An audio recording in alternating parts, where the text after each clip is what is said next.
Tahukah kamu banyak yang beranggapan bahwa binturong itu ada dalam musang? Memang sih bentuknya sangat mirip. Berikut ini penjelasan mengenai binturong. Binturong atau binturong arcticus binturong adalah sejenis musang bertubuh besar, anggota suku Viperidae. Beberapa dialek Melayu menyebutnya binturong, menturung, atau menturun. Dalam bahasa Inggris, hewan ini disebut binturong, Malay civet cat, Asian bear cat, Palawan bear cat, atau bear cat. Musang ini berekor besar panjang dan bertubuh besar. Panjang kepala dan tubuh antara 60–95 cm, ditambah ekornya antara 50–90 cm. Beratnya sekitar 6–14 kg, bahkan sampai 20 kg. Ketika lahir, binturong memiliki berat rata-rata sekitar 142 gram dan matanya masih tertutup. Berambut panjang dan kasar, berwarna hitam seluruhnya atau kecoklatan, dengan taburan uban keputih-putihan atau kemerahan. Pada masing-masing ujung telinga, terdapat seberkas rambut yang memanjang. Ekor berambut lebat dan panjang, terutama di bagian mendekati pangkal, sehingga terkesan gemuk. Ekor ini dapat digunakan untuk berpegangan pada dahan prehensile tail sebagai kaki kelima.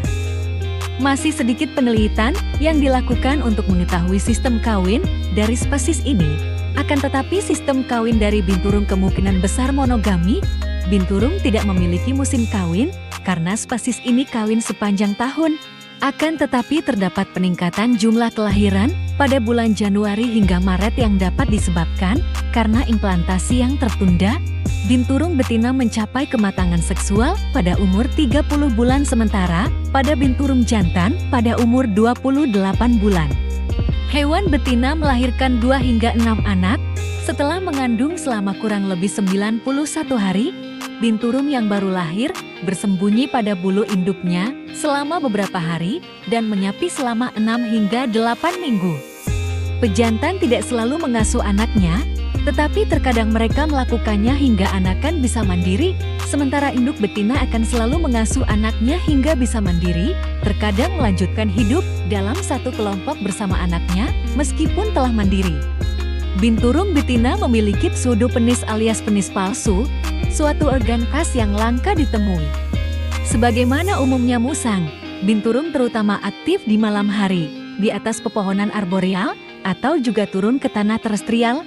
Kadang-kadang ada juga yang bangun dan aktif di siang hari.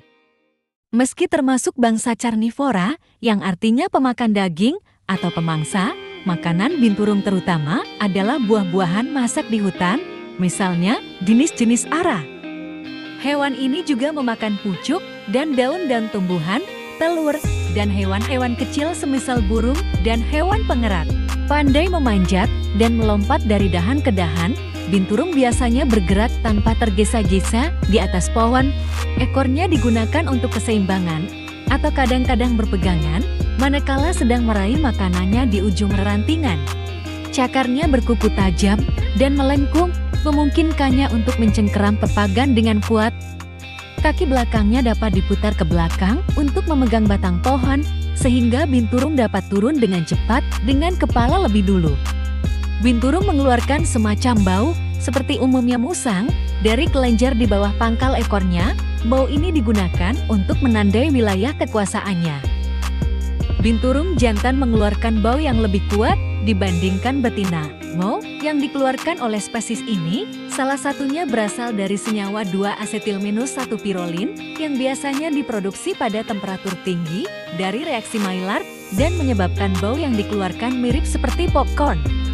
Hewan ini menyebar luas mulai dari dataran tinggi Sikkim hingga ke Tiongkok Selatan, Burma, Indochina, Semenanjung Malaya, Sumatera, Jawa, Kalimantan, dan Palawan. Binturong menyukai hutan-hutan primer dan sekunder. Hanya kadang-kadang saja ditemukan di kebun di tepi hutan. Di hutan Kalimantan, binturong terlihat hidup hingga di ketinggian 1.500 meter di atas permukaan laut. Berdasarkan Red List IUCN, binturong masuk dalam hewan dengan status vulnerable atau rentan akibat adanya penurunan jumlah populasi yang diperkirakan lebih dari 30% selama 18 tahun terakhir 3 generasi. Di Indonesia sendiri, spesies ini termasuk dalam satwa yang dilindungi yang diatur dalam UNO 7 tahun 1999. Di desa-desa pinggiran hutan, binturong sering dipelihara sebagai hewan kesayangan pet. Orang menangkapnya ketika hewan ini masih kecil dan membiasakannya dengan kehidupan manusia. Dengan pemeliharaan yang baik, binturong dapat mencapai usia 20 tahun dalam tangkaran. Sejalan dengan berkembangnya perdagangan, binturong juga diperjualbelikan di pasar-pasar burung di kota. Selain itu, yang lebih mengancam kelestarian populasinya di alam, binturong juga diburu untuk diambil kulitnya yang berbulu tebal dan untuk dimanfaatkan bagian-bagian tubuhnya sebagai bahan obat tradisional atau jamu. Ancaman lain datang dari kerusakan lingkungan di hutan-hutan di wilayah tropis sebagai akibat pembalakan yang serampangan. Hancurnya hutan mengakibatkan rusaknya habitat binturong, sehingga populasinya di alam terus menurun.